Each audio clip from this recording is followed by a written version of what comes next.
Motion to come out of closed session. Make that motion. Motion by Mr. Collins. Do I have a second? Second.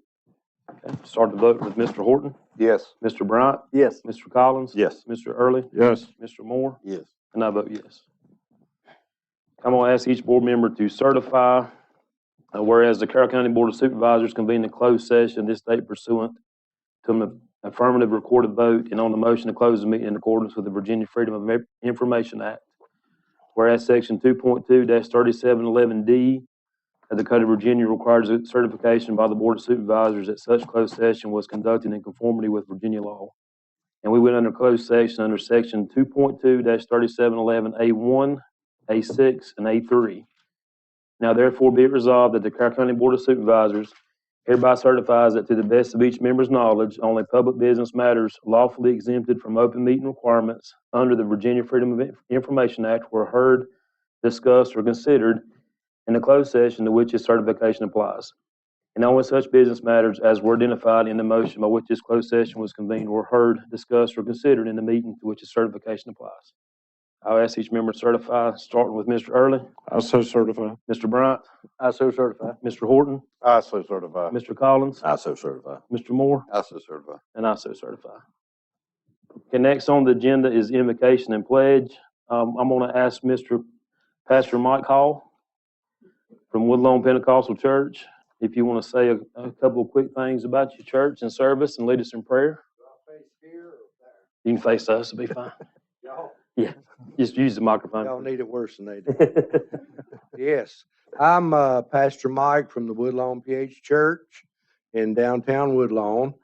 I've been there, I don't know, 10 or 11 years, give or take, and it's a really good bunch of people, and I know things seem awful crazy in the world, but we all got to remember that God's got this. Mm-hmm. As crazy as things is, the news and the media wants to just flip us out all the time and keep us nervous. But God's got this. And if we could, let's just bow our heads, please. Dear God, Heavenly Father, we pray, Lord, that you help us as a country. And God, that you help us, Lord, to do what you would have us to do. God, give this board, give this committee the mind of Christ to make the right decisions. We ask for your love, God, and your guidance. And we thank you, Lord, for what you're going to do. Save that soul, God, that's nearest eternity, we pray. It won't be long before you're coming. Help us to all be ready. In Jesus' name we pray. Amen. Amen. Amen. Amen. Thank you, sir. Thank you. We appreciate you. And Mr. Early, if you lead us in the pledge, please. Pledge allegiance to the flag of the United States of America and to the republic for which it stands, one nation, under God, indivisible, with liberty and justice for all. Okay, next on the agenda is have a VDOT presentation here. Mr. Moore, if you want to. I got the honor, Miss Lisa.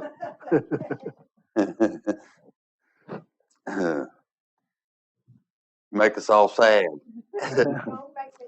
For all y'all that don't know, this is Lisa Hughes. She's over the Hillsville residents. Well, all Carroll County. She's from Salem, and we've worked with her for a long time. And I was talking to Mike today. We've pretty much got 3 smart projects in Carroll County through your leadership, and you know. The board knows, and Mike and everybody knows what you mean to us and have done for us as a county. You know, all the 6-year plans that we put in, you make it happen. The employees you have, which I deal with a lot of them at Hillsville, are second to none, and it shows your leadership. So it's bittersweet, but I'm glad you are finally retiring. I know when I come on the board, Mr. Martin was in my seat before, and I know y'all had a good relationship, and we were able to continue that on with that. So I want to thank you for that and all you've done for my district and the county. So this is presented to Lisa Hughes Retirement Award in recognition of 40 years of service with the Virginia Department of Transportation. Thank you for your service to the citizens of Carroll County. And Yes, ma'am. Is there anything you'd want to say? Okay. Thank you so much. I appreciate you. Thank you. Just take a couple minutes of your time. Please do, yes. I just wanted you to know that I just appreciate this board has always been supportive of me, of VDOT, of my coworkers, and you just don't know how much that has meant to me. And it's been a pleasure to work with all of you, Crystal, Mike, all of you, and I'll miss you a lot. So thank you so much. Thank you. We Thank appreciate you. everything.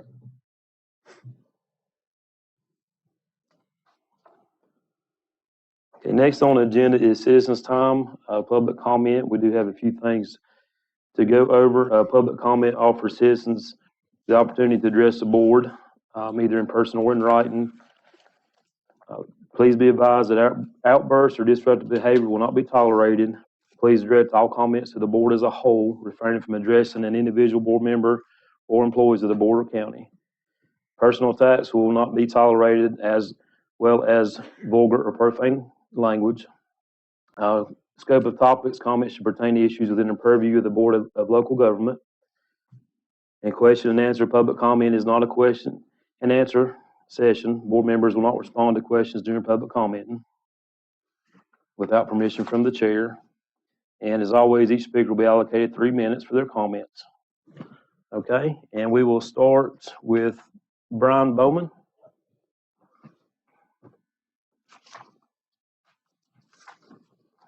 I got a couple of questions I'd like to answer to as a citizen and a landowner and taxpayer in this county.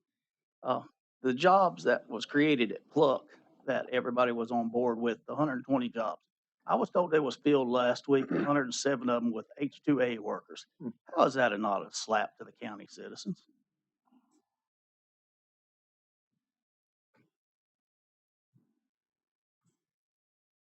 Anybody?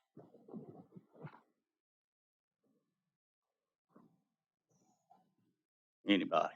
You want to remind him of that? It's not an answer. It was a question. It's just a speak, sir. No, I asked the question. What did we benefit from this?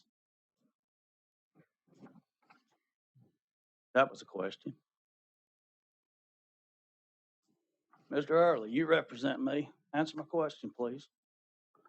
It's not a question and answers session. You have 3 minutes to speak, and we listen. So I don't get no answers. Nothing. Okay. Thank you.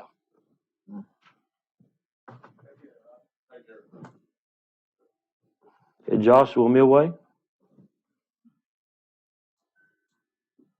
How are you guys? Doing good. Good. I'm going to, real quick, hand these out and spread those out right there. That's just a history of the Dixie Board, or not Dixie Board, the Dixie Youth. So first, I want to start off by saying good evening. My name is Joshua Milloway. I'm here tonight as a parent, a community member, and a volunteer youth baseball coach. I'm here to raise serious concerns about the leadership of the Carroll County Dixie Youth Board, specifically Ronnie Mankins and Travis Austin, and to ask that the board take action. Over the past few years, I have personally witnessed multiple situations where decisions were not made in the best interest of the kids or the families involved. One example involved a child living in Austinville. Due to a protective order situation, for safety reasons, both the parent and I asked the child be placed on a team closer to where he was staying. The parent was also 9 months pregnant and unable to make long drives several nights a week. The response from Ronnie Mankins was the child could either drive from Austinville to Cana multiple nights a week for practicing games, or he would not be allowed to play at all, or there would be no refund. Another situation happened last year when a child missed registration by a few days. No teams or rosters had been finalized. The child simply wanted to play recreational baseball to improve for middle school. I was told a board vote had already taken place and the answer was no. Later, I learned that several board members had never even been asked to vote. When I requested a meeting with the Dixie board, multiple members represented or was present expressed that the child should be allowed to play, but the decision still remained no. During that meeting, I was also told that if I didn't like the decisions that was being made by Ronnie Mankins, I should move out of Canaan and go somewhere else in the county to get different players. That is not something that should be said to a volunteer coach who is trying to help kids. Because of issues like this, 2 girls softball teams and 1 boys baseball team that I know of have already left Carroll County to play elsewhere. I also want to address financial transparency. Parents are now paying $40 per child to play. However, the actual franchise fee that Dixie charges is about $14 for an entire baseball team and $20 for an entire softball team. Those players' fees do not pay for recreation department workers who prepare the fields or the materials used to maintain them, which are already covered by county resources and taxpayer dollars. So the question many parents are asking is simple. Where is that $40 per player going? These programs use public facilities and serve families across the county, so transparency is a county matter. For the sake of our kids and the future of youth sports in Carroll County, I am respectfully asking this board to dissolve the current Dixie Youth Board, bring the leadership of the program under the Carroll County Recreation Department, and remove Ronnie Mankins and Travis Austin from positions where they are making decisions affecting the children of this county. When parents lose trust in the people running the youth programs, the kids are the ones who lose opportunities. Thank you. Thank you. Thanks, Josh. Okay, next I have Brandy Millaway. Wasn't that a tough act to follow? Great job. And I'm just going to go a little further here for the same reason. I co-coach with my husband. It's a matter of even this year, it was brought to us. A lot of people are scared to show up.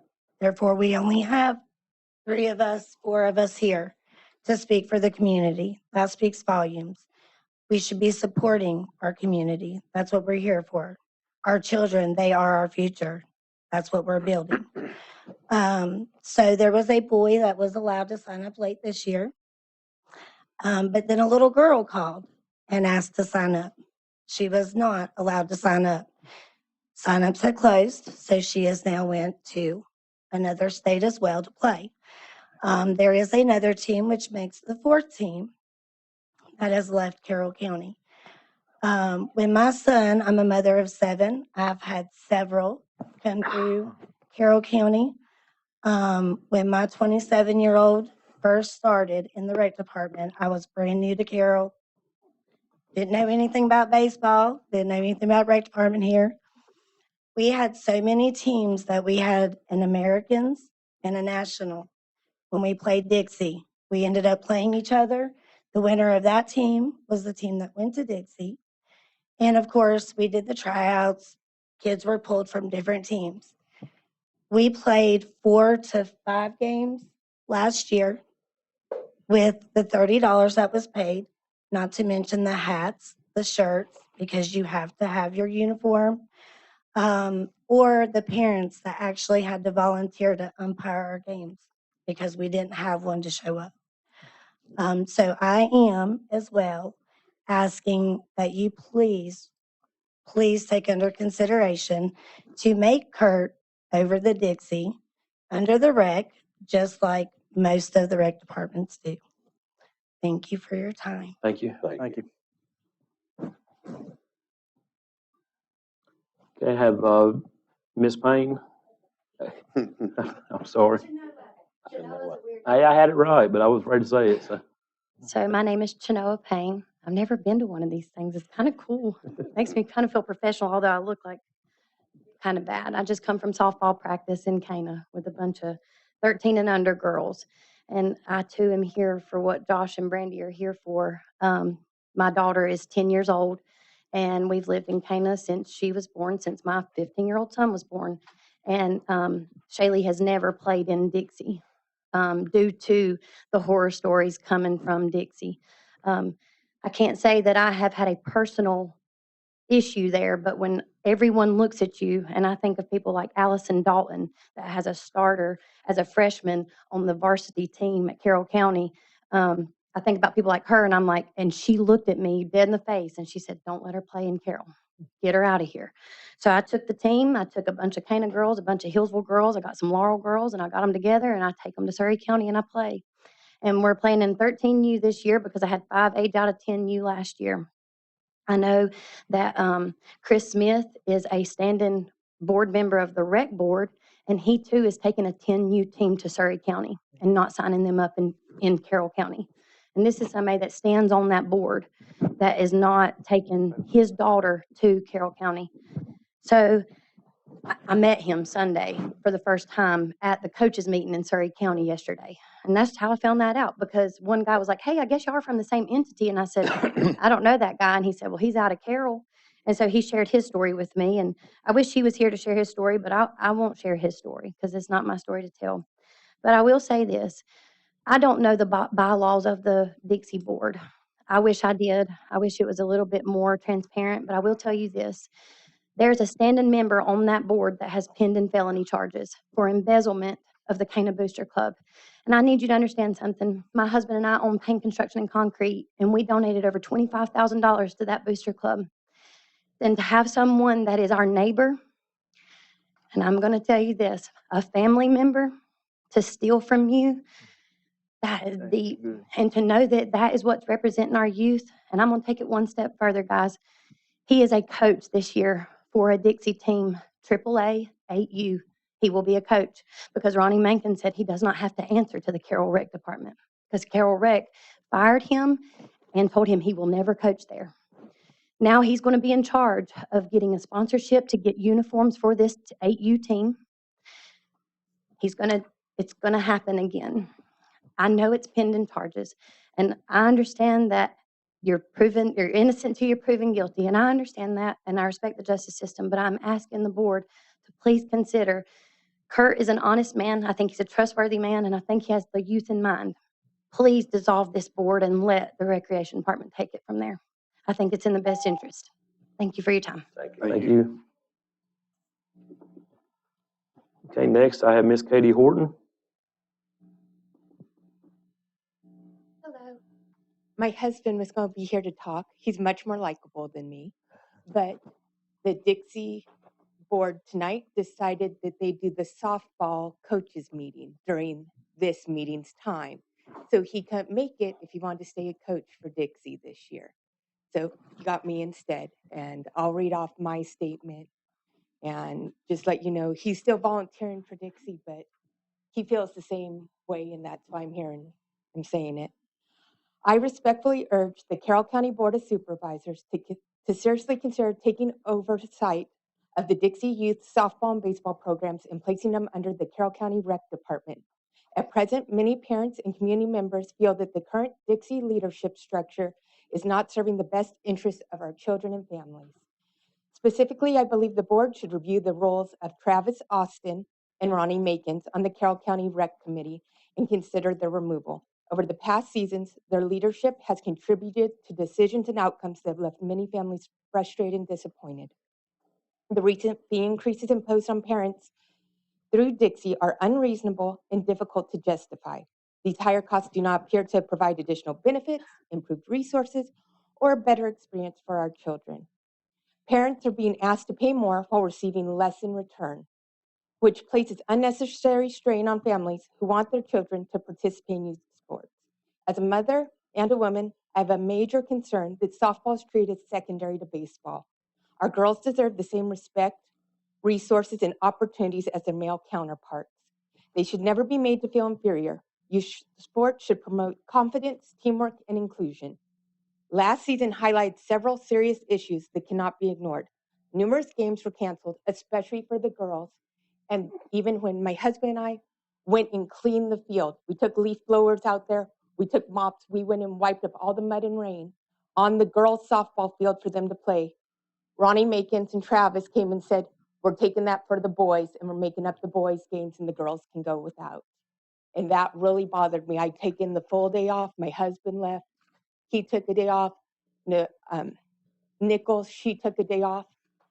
Blake from over at Prim Realty, he took a day off of work so that we all could get that field ready for the girls. And we were told our girls were not as important as the boys. That's my daughter there. She was on that team that got told, hey, you're not as good.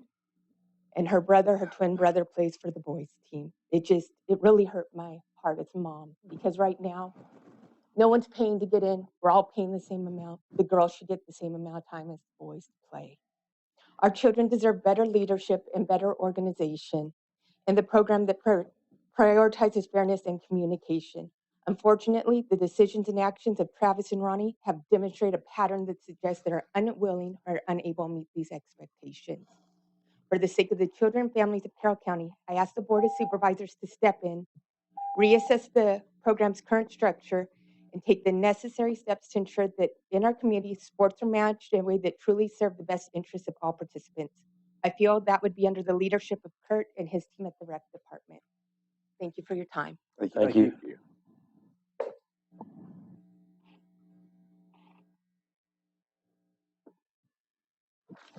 Okay, that's all I have signed up. I want to thank you all for speaking. And everyone went over just a little bit, but it was good. Appreciate it. It was good. Appreciate you coming and being respectful and hearing about it. So, okay, next, I do have a letter from for Citizens Time from Mr. Wade Marion. He wanted to have read. On behalf of the Commissioner's Office and local attorneys and surveyors, I'd like to express our deepest gratitude to Joe Ardito and Brian Sutphen for the donation of the Donald Simone's surveys to the county. Mr. Simone started his surveying career with William Largen in 1965, and then with Woodrow Bedsall. Mr. Simone's obtained his surveying license in May of 1973. He lived in Hillsville and ran his office from home until sickness forced his retirement in 2006. He surveyed thousands of parcels in Carroll County and surrounding localities. This donation will be used for many years to come, not only for the help of identifying parcels, but preserving history of our great county. Again, please join me in thanking these two gentlemen for their generosity and commitment to preserving our county's history. All right. And next on the agenda, we have the minutes. We entertain a motion to approve the minutes as presented. I make the motion. Okay. Have a motion. I have a second. Second. Okay. I'll start the vote with Mr. Moore. Yes. Mr. Collins. Yes. Mr. Early. Yes. Mr. Bryant. Yes. Mr. Horton. Yes. And I vote yes.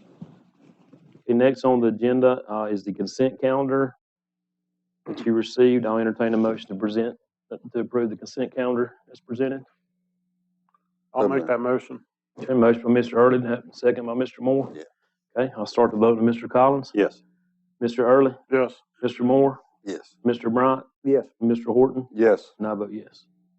And next on the agenda is invoices. We have A, which is February 3rd, 2026, B, February 17th, 2026, and C, March 2nd, 2026. I'll entertain a motion to approve these all together or separate.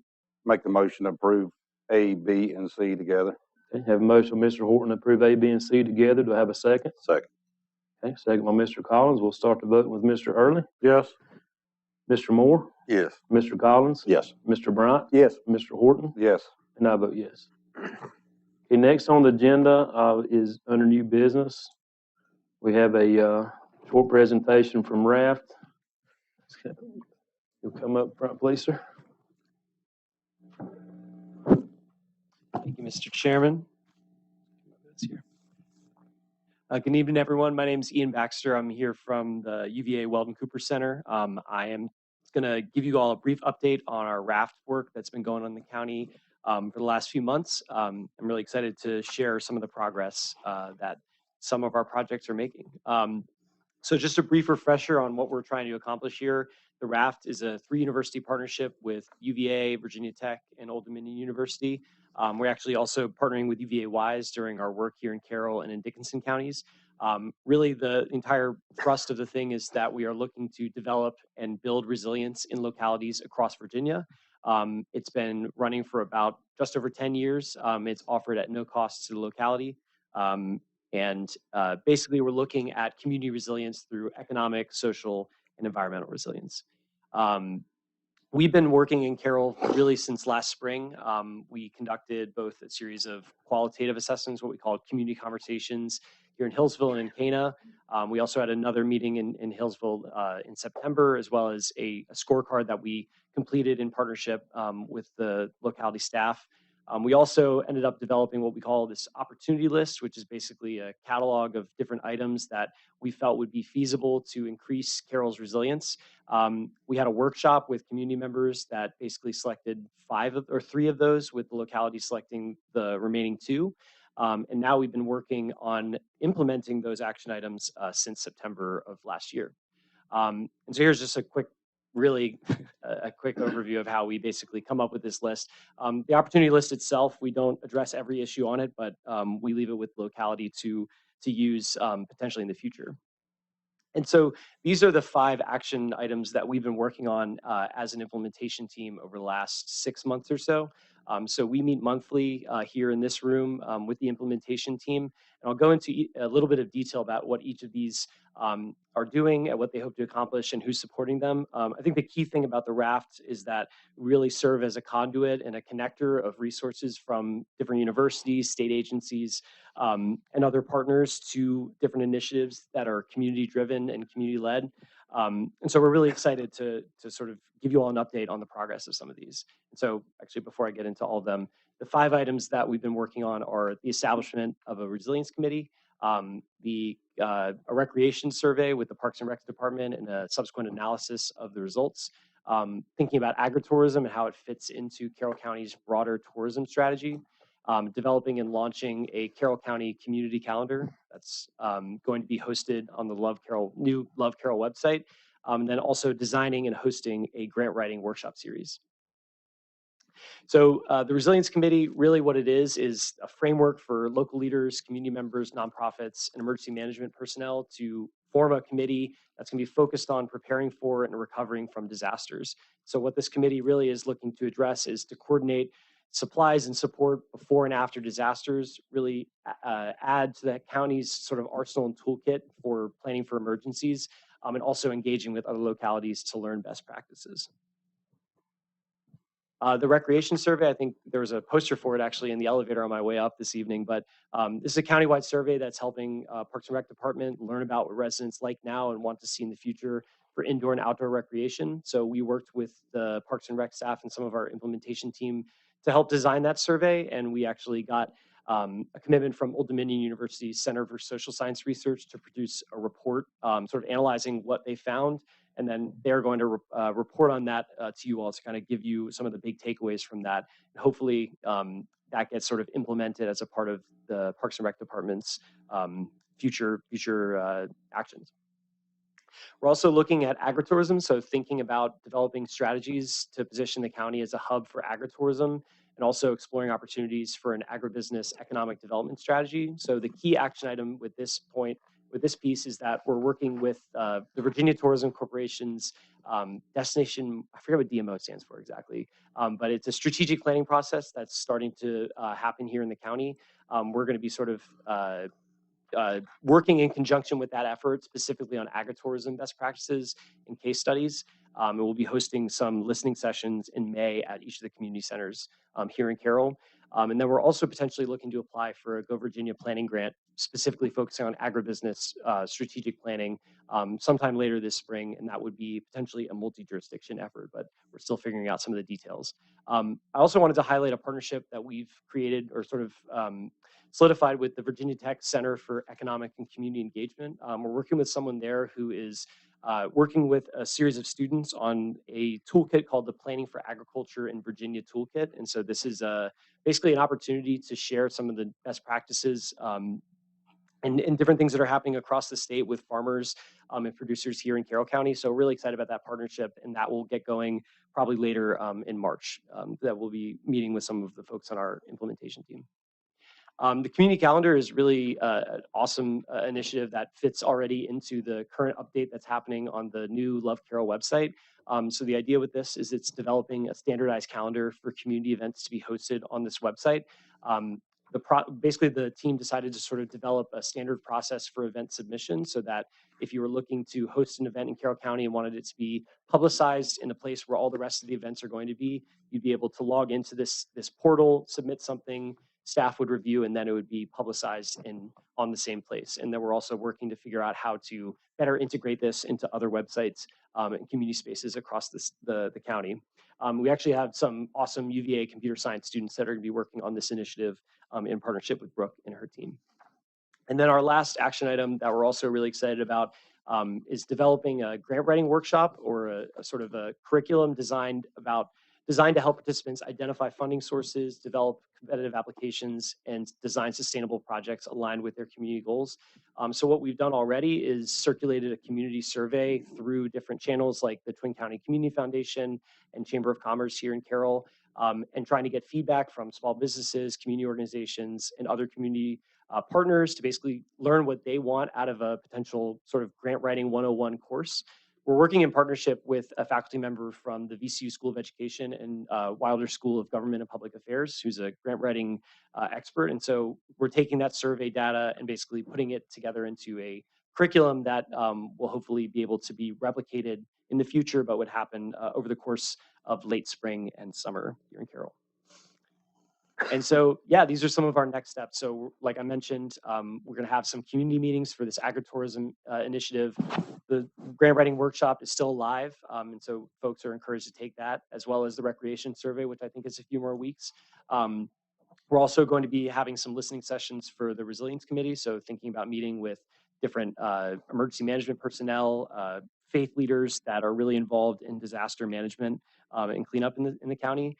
And we will be partnering here with Carroll until September 2026. So a few more months of working here with you all. So thank you for the opportunity to speak, and I'd be happy to answer any questions. Thanks, sir. Thank you. Any of the board members have any questions, comments? Thank you for your hard work. Thank you all. Thank you for the opportunity to serve. Thank you. Thank you, sir. Next on the agenda is the Mount Rogers Regional Partnership. Come forward, please.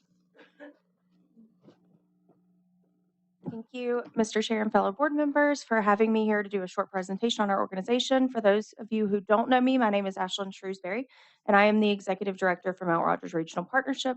We're the regional economic development organization that supports the counties of Wythe, Smith, Bland, Carroll, Grayson, and the city of Galax.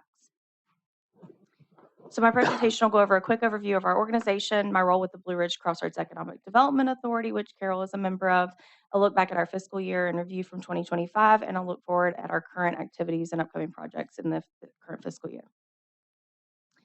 So for our organization, Mount Rogers Regional Partnership supports the creation of job opportunities, broadening the tax base, and improving the standard of living for our residents in this region. We do that through attracting and encouraging new businesses to locate and invest here, and assisting our existing companies with creation or retention of jobs. So we are a small staff. We all wear a lot of hats. We have 3.5 of us.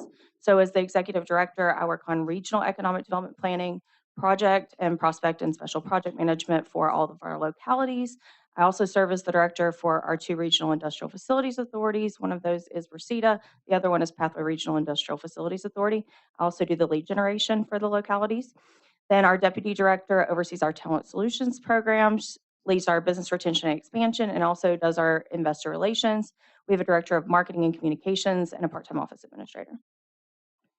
So some of our areas of focus are to grow, retain, and attract new jobs and capital investment, promote and communicate our regional assets, align our workforce development efforts with our business needs. We work really closely with our K-12 system and our community colleges to make sure that what our existing industries and our new industries, what they need, we are making those connections and making sure that we are training the next generation of talent there.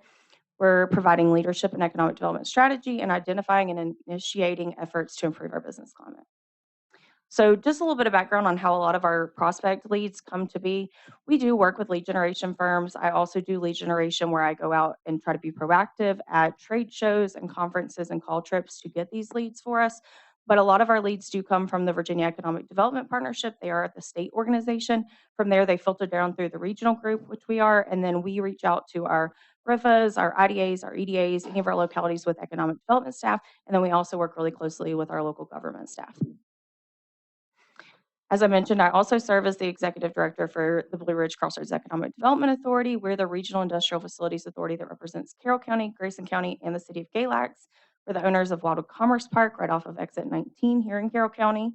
I work on the project management and all of RFIs and prospect opportunities for Wildwood, and then do the grant and project management, site development for Wildwood Commerce Park, the administration and continued function. We are the host organization for the Blue Ridge Crossroads Small Business Development Center. And then I also serve as your local zone administrator for the Joint Enterprise Zone of the Twin County region. So look back at last fiscal year. I assisted in the announcement of Plucked, which is the low carbon greenhouse off of exit 19 at Wildwood Commerce Park. That was $105 million in capital investment, around 118 new jobs. We also supported the expansions of Dutchess Dairy in Wythe County and Hitachi Energy in both Bland and Smith counties. So a look at the numbers for our business engagement. We supported 238 new jobs, $128 million in capital investment, generated 40 leads and contacts, visited 75 individual businesses. So some of those may have required multiple visits, but we just tracked based on the individual businesses we served. And then we responded to 20 requests for our information. So our talent solutions programs, we have the Connect program, which works in 5 of our 6 localities currently to connect our high school students with local industry. We also oversee the Twin County Excellence programs, which is our manufacturing excellence program and our healthcare excellence. And so in the last fiscal year, 293 high school students were served through the Connect and Excellence programs throughout the region. 35 businesses were visited through the Connect program, and 506 adults and students were served by the Crossroads and with Land Career Fair. And one of our success stories that we like to highlight, actually a 2025 graduate from Carroll County Public Schools completed the Twin County Manufacturing Excellence Program in the fall of 2024. This allowed him to get certain certifications through WCC, as well as visit some of the industries and get hands-on experience in the manufacturing sector. That program specifically is targeted towards seniors. And so after he went through that program, he actually went to one of the businesses that they toured, applied for a job, let them know that he had went through the program there, and he really liked what he saw. And so we're really excited to say that he got a job there, and we hope that that will continue as we continue to do these programs. Our marketing and communications, we did 2 new videos. One was in talent retention, one was in talent attraction, and we host those on our YouTube channel. We also had 7 press releases, 24 news stories, and our ad campaign and area development generated more than 30,000 views.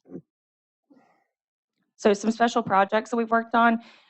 Currently, we market certain industrial parks and existing industrial sites throughout the region. Once these are gone, we don't have the next phase of industrial sites to market.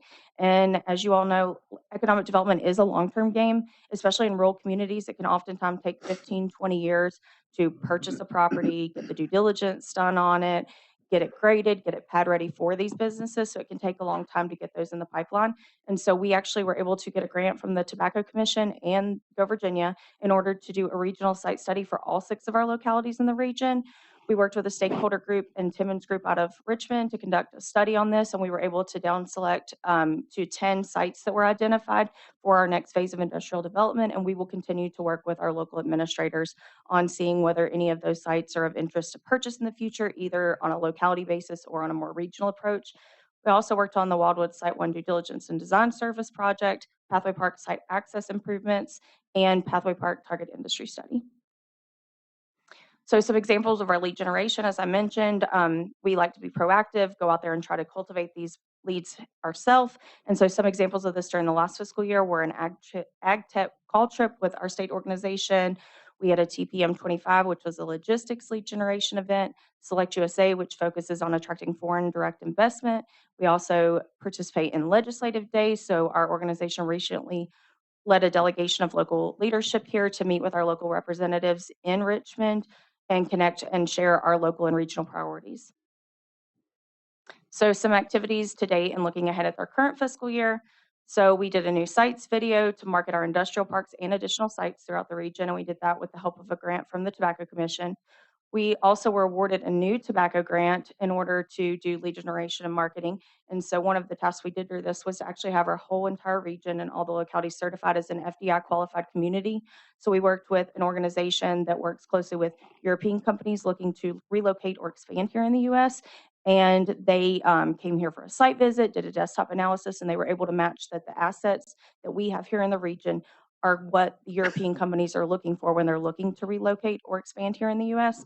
And so we also had 2 of our industrial parks are qualified as FDI qualified industrial parks, and that was Pathway and Progress Park. Some examples of community events we've participated in so far this year: the Celebrate Tourism Summit, Southwest Virginia Alliance for Manufacturing Expo. We also just did the SFAM Women's in Manufacturing Awards last week and the Business Success Symposium in Whitful. We also hosted a pre-session legislative dinner for some of our local leadership and our local representatives before the General Assembly session. And as I mentioned, we also organized some meetings with our local representatives for our local leadership a few weeks ago. Some other projects and activities that we'll continue working on: project management and prospect management of Site 1 at Wildwood Commerce Park. We'll continue to do lead generation and marketing for the region as a whole under our new tobacco grant. We'll continue to support existing industries and retention and expansions and cultivate our investor relations. As I mentioned, we are funded mostly privately or publicly. We are trying to increase our private investment in our organization, so we've switched to a tier model to try to attract more private investment. We have been very successful so far of attracting 6 new private investors. We had 6 before, so we've been able to double so far. So we're going to continue that momentum. We are funded through support and funding from a mix of public and private entities. And we just want to continue to thank you all for your support of our organization. Anytime we can be of service, please let us know. We're here to help.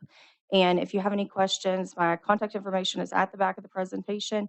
Mr. Watson here also has my contact information. If you have any questions right now, I'm happy to answer those. And I just want to thank you all for allowing me to come here and speak. Thank you. Anyone? I do have one question. Okay. Can you stay after the meeting? We have a discussion. Okay. We'll be all right. Mhm. Won't take long. Yeah. That's all I have. Anyone else? Okay. All right, thank you. That brings us to the Second Amendment resolution. The board did pass in 2019 a resolution for its commitment to the protection of the Second Amendment. This one has just been modified a little bit for the 2026. So I'll go ahead and read it. It's a resolution of Carroll County Board of Supervisors, whereas the Second Amendment of the United States Constitution reads, "A well-regulated militia being necessary to the security of a free state, the right of the people to keep and bear arms shall not be infringed. And whereas Article 1, Section 13 of the Constitution of Virginia provides that a well-regulated militia composed of the body of the people trained to arms in the proper natural and safe defense of a free state, therefore the right of the people to keep and bear arms shall not be infringed, that standing armies in time of peace should be avoided as dangerous to liberty, and that in all cases the military should be under strict subordination to and governed by the civil power. Whereas certain legislation introduced in the 2026 session of the Virginia General Assembly could have the effect of infringing on the rights of law-abiding citizens to keep and bear arms as guaranteed by the Second Amendment of the United States Constitution. And whereas the Carroll County Board of Supervisors is concerned about the passage of any bill which would have the effect of infringing the rights of the citizens of Carroll County to keep and bear arms, or could begin a slippery slope of restrictions on the Second Amendment rights of the citizens of Carroll County. And whereas the Carroll County Board of Supervisors wishes to express its deep commitment to the rights of all citizens of Carroll County to keep and bear arms. And whereas the Carroll County Board of Supervisors wishes to express opposition to any law that would unconstitutionally restrict the Second Amendment rights of the citizens of Carroll County to bear arms. And whereas on May 13, 2019, the Carroll County Board of Supervisors adopted a resolution voicing its commitment to the protection of the Second Amendment of the United States Constitution and to stand as a Second Amendment sanctuary. And whereas the Carroll County Board of Supervisors wishes to reaffirm its intent to stand as a sanctuary county for Second Amendment rights and to oppose within the limits of the constitutions of the United States and the Commonwealth of Virginia any efforts to unconstitutionally restrict such rights and to use such legal means at its disposal to protect the right of the citizens to keep and bear arms, including through legal action, the power of appropriation of public funds, and the right to petition for redress of grievances. Now therefore be it resolved by the Board of Supervisors of Carroll County, Virginia, that the Board of Supervisors hereby reaffirms its intent to uphold the Second Amendment rights of the citizens of Carroll County and its intent that public funds of the county not be used to restrict Second Amendment rights or to aid in the unnecessary and unconstitutional restriction of the rights under the Second Amendment of the citizens of Carroll County to bear arms. And the Board of Supervisors hereby reaffirms its intent to oppose unconstitutional restrictions on the right to keep and bear arms through such legal means as may be expedient, including without limitation the possibility of court action, and that the Board of Supervisors hereby declares and reaffirms the status of Carroll County, Virginia as a Second Amendment sanctuary. Mr. Chairman, Yes. I move to adopt the Second Amendment resolution. Okay, I have a motion to adopt this resolution. Do I have a second? Second. Okay, I'll start the vote with Mr. Collins. Yes. Mr. Moore, Yes. Mr. Early, Yes. Mr. Bryant, Yes. Mr. Horton, Yes. and I vote yes. Okay, next on the agenda is changes to the FOIA charge. Mr. Watson, you want to discuss this any, or? I can.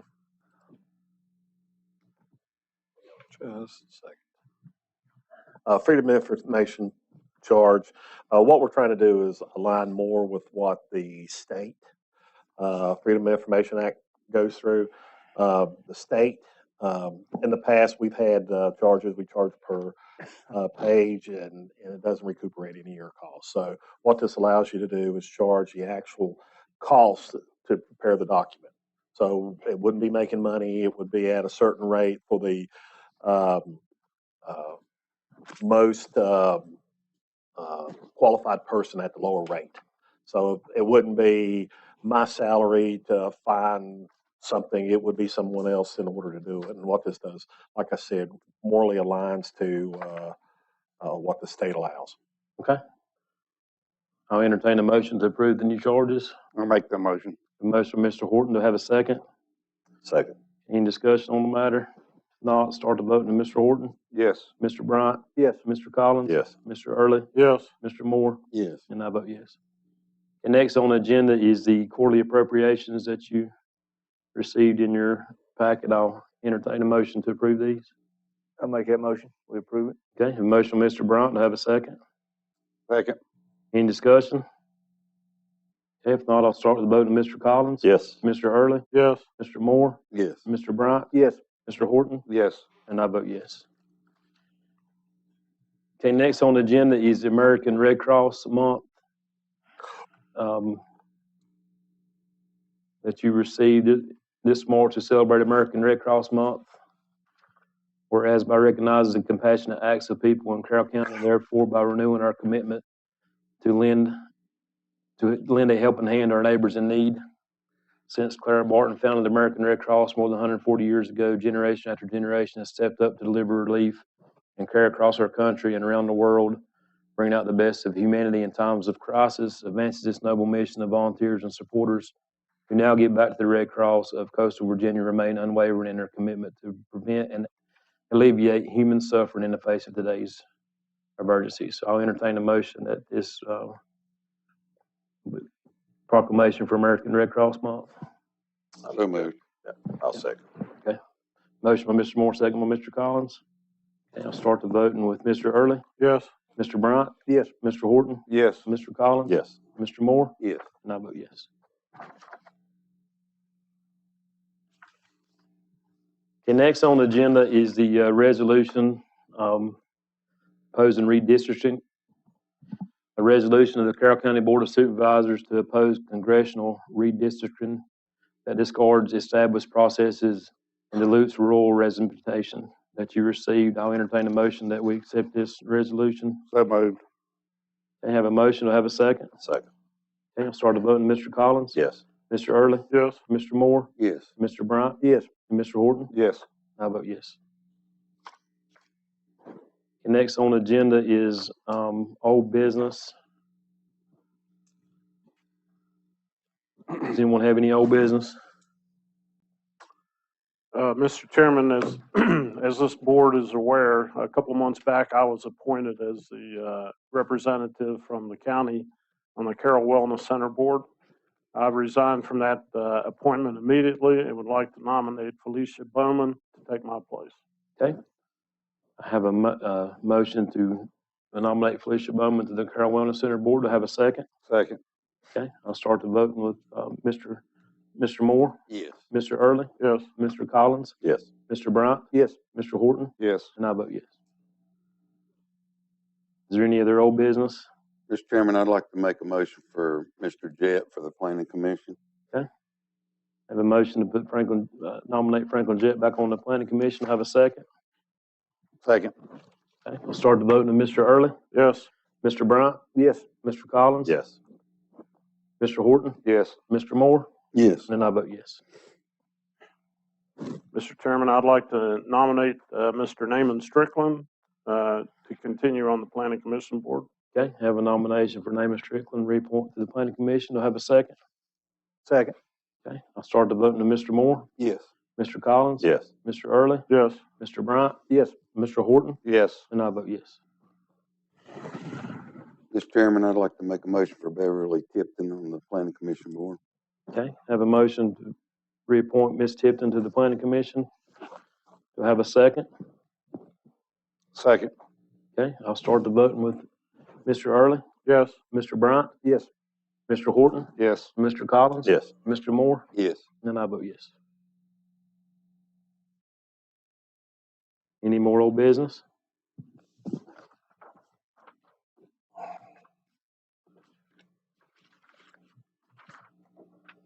Do we need to put someone on the ASAP board?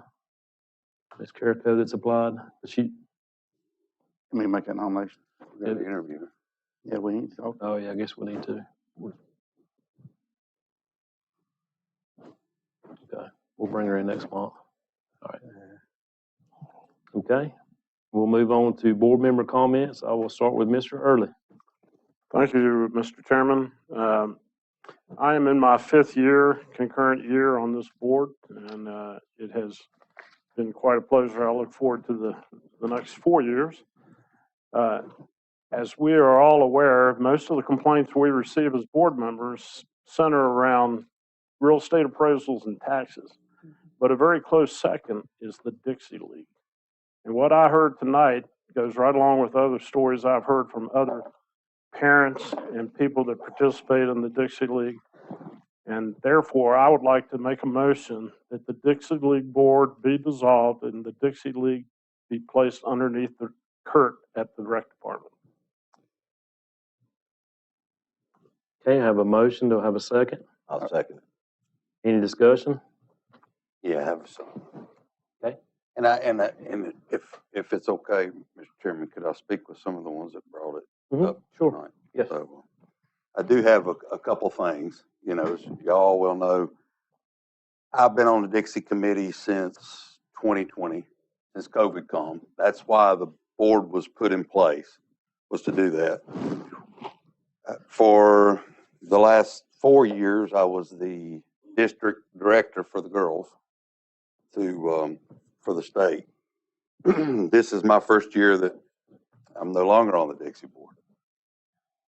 But a couple of the questions were very concerning, of the coaching staff and stuff to have. Like I said, I've been out of it. I've been in a lot of conversation with Kurt to make sure that if this did come to this fruition, that he had a staff that could handle it. But one thing that I do want to discuss, because it was discussed in open session, I would like, and I'm not rebutting it, but I will say, due to the money, I will make mention to that. As a member on that, we had one of the Commonwealth Attorney's secretary was the secretary of the Dixie League. And most of that money is either in the bank or it was used to send the teams to the state. Yeah. At the end, the teams that go to the state, they give them $14 or so a day, $7, $10, whatever it was, And, but I do know that, and I can only speak in my tenure there, as the money was, there was a lot of transparency of the money. I never handled none. I worked in a concession stand a lot. Being a board member, I don't touch money. But But I will say that because I feel that that organization, whether there's a lot of issues, I was on the issue that you spoke of the kid not getting to play and the potential vote amongst board members. But that's all I have to say about it. You know, I do want to protect that board and the interest of that board in the financial status of it. I feel like it's run as good as can be. The one concern is that I have to the board is we're late in the game. You know, they're having coaches meeting tonight. Have we got staff to make this transition smoothly? That's all I have to say. Thank you, Mr. Moore. Anyone else? Had a motion and a second. I'll start the voting with Mr. Collins. Yes. Mr. Moore? No. Mr. Bryant? Yes. Mr. Horton? Yes. Mr. Early? Yes. And I vote no. All right. Anything else, Mr. Early? No, appreciate all those who came out tonight and speaking directly to us from your heart. And I wish we could take questions and answer them here, but that's for a later time. So thank you for coming. Absolutely. Okay, Mr. Collins. First of all, I'd just like to thank all the folks who came out and spoke. Thank you for being involved in the community. Thank you for investing in our youth. And to Miss Hughes, she's gone, but you know, the work that they do for us in Carroll County, I'm appreciative of that. Got a couple of questions, Mike. Do we now have an executed contract for the Canaan Convenience Center? No. We still do not have an executed No, contract. We have sent the final draft over. Actually sent it over today. There's a few little tweaks because of the change in ownership, but it should be executed anytime. And who's the contract going to be with? It would be with Meridian, and I can share that contract. Yeah, with Meridian. And it'll still be the same, no cost to the county. Same thing. Okay. Appreciate that. So you expect to have it executed soon? Yes. I think that, thanking everybody, the board in the last meeting suggested with social media policy that I reach out to somebody and have it reviewed, and I've done that, and I'll give that to Mr. Durbin. You can take it back to Mr. Durbin, and I'll submit one for the minutes as well. It's 4 pages long. I don't want to read it, but that's all I have. Thank you, Mr. Collins. Mr. Moore? Yeah, I'll echo the comments of the other board members. Thank everybody for coming. Thank y'all for y'all's dedication to our youth. And I played in the Foothills fast pitch a lot with my daughter, and it's good to see kids doing that. So, I want to thank Mike and his staff for all they do. Thank Reed for stepping in for Mr. Durbin while he's on vacation. And I know this meeting was scheduled for last week. It's good to see Joey back feeling better. And thank everybody for coming out, and thank our EMS, you know, and our fire and sheriff's office for all they do, you know, to make sure our citizens are taken care of. I'll echo what Ronnie said about Miss Hughes. She's been great, you know, for Carroll County to get 3 of the smart scale projects in the last 4 or 5 years is amazing when it comes to that. And look forward to seeing the one at Harmon's and the one out here at 100 come to fruition. And I think the other one when they finished up was a sidewalk program at the high school that helps our kids with the stoplight getting from the softball and the tennis courts over to the school. So that being said, I just hope everybody has a good evening, be safe, and thanks again for coming out and voicing your concerns. And that's all I have, Mr. Chair. Thank you, Mr. Moore. Mr. Horton? Basically, I just want to re-echo everything that you guys have already said, but thank you again to all the citizens that came out tonight to speak. I just want to remind everybody, you know, we invite you citizens to come out. We want to hear feedback from you guys, and plays a lot of impact on the way we vote. So I just want to say thank you. Again, thank the staff for everything you guys are doing. And again, thank our EMS and our fire department and the sheriff's department for everything they do for our county. A lot of moving pieces in the county that's kind of behind the scenes, and just want to say thank you. And that's all I got. Mr. Bryant? Yeah, I'd just like to thank my pastor for coming out this evening, do the invocation, and I'd like to thank the staff and all those that came out this evening to voice their concerns, and that's all I got.